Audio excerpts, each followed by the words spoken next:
गुंजन पटेल जी के विधायक बनैया जी।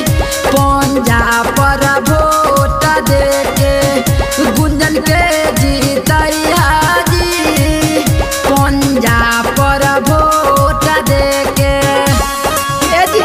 हेने होने से हट के आ दलाल बेईमान से बच के IVM में सट के अब पंजा छापर वोट दवाई है कुमाच के।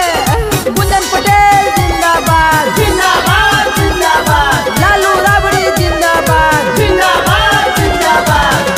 भैया तेजस्वी के CM बनाई है।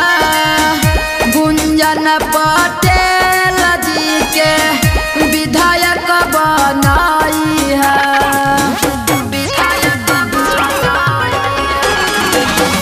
भैया तेजस्वी के CM बनाई है।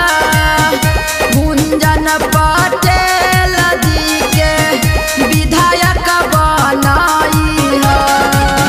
चोरबाली मन मन के तू झांसा में ना आई हाजी। गुंजन पटेल जी के विधायक बनई हाजी। नालंदा से गुंजन जी के अबरी जीतई हाजी। पंजा पर वोट दे के गुंजन पटेल समय का घोड़ा है, अरे इसे तेजस्वी ज्यादा नहीं तो छोड़ा। पंजा पर वोट दो झट से, दलाल से बच के बच। तेजस्वी जिंदाबाद जिंदाबाद जिंदाबाद, गुंजन पटेल जिंदाबाद जिंदाबाद जिंदाबाद, लालू राबड़ी जिंदाबाद जिंदाबाद जिंदाबाद। गुंजन पटेल जी के बढ़िया विचार हो। हमनी गरीबवन के देथिन रोजगार हो।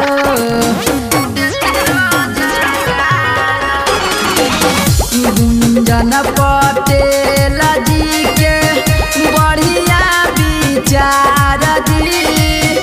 हमनी गरीबवन के देथिन रोजगार जी। ओम प्रकाश केला के तू बात ना भूलैया जी।